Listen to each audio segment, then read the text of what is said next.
The third factor of the bad three is the other person's response. Unfortunately, you have no control over what other people do. I think that understanding that you have no control over other people and their choices and decisions and actions is a very large step in growing up. And unfortunately, it also seems to be a step that a lot of people don't want to take anymore. They want everyone to conform to their opinion. The first step I would recommend is understanding that other people live their own lives. Now, in a larger sense, where this comes into play, when we start talking about the other person's response, if you have used the big three correctly, you're in a much safer zone. But let's say you've messed up. Let's say that you wound up somewhere you shouldn't have been. Let's say you've been separated from the herd.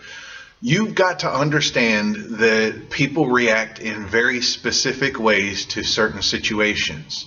If we're talking about a situation of guys showing off and trying to get in a fight to impress a girl, guys, it never impresses the girls.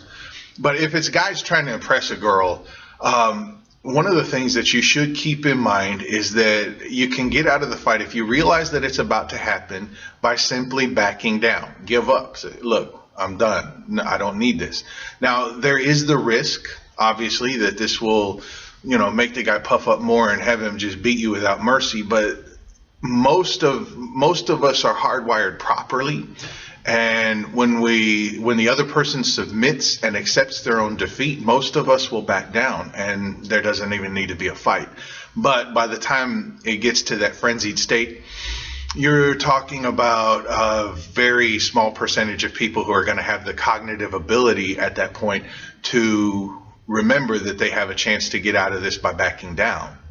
They will tend to tunnel vision and see this as their only response. Their only choice is to actually do the fight. When we talk about human predators, we get into kind of a different territory, because with a human predator, you cannot just submit and have everything be okay. They're not looking for a fight, and they're not looking for a win. Like I said in an earlier lecture, you are a resource, and whatever it is that they're after, if you submit, they're just going to go ahead and take what it was that they were after. So you walk a fine line, and you have to be careful in these different situations. You can try to explain yourself in certain social situations when it's getting tense, but you always have the risk of being misunderstood. So one of the things that you have to understand is that you don't control the other person, but you can influence their response, provided they're not a full-blown sociopath, okay? Remember, this is an introduction to the topic. This is trying to get a conversation started, trying to get some information out there. But this is not the end all of every discussion, and we're not in a situation where we can be as detailed as what it would take to cover all possibilities. Yes, there are psychopaths out there. There are people who will kill you for a pizza, but they are rare. They are vastly outnumbered. Unfortunately, the people that would never hurt you are also the same people who will stand there while the sociopath dismembers you. And again, when we're talking about influencing the things that we can't control, you've got to remember that you can influence the other person's response by control of the big three. When you run your lifestyle accordingly, for instance, when you exercise and you're fit, so you're projecting confidence. When you choose where you are, where you go, and who you hang out with appropriately, you really minimize the number of situations that you could end up in where violence is likely. You actually increase your safety just through controlling those three, but you influence other people because you start to be known as a certain type of person.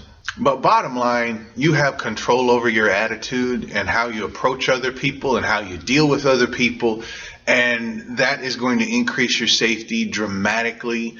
Having a proper attitude doesn't mean anything to a sociopath.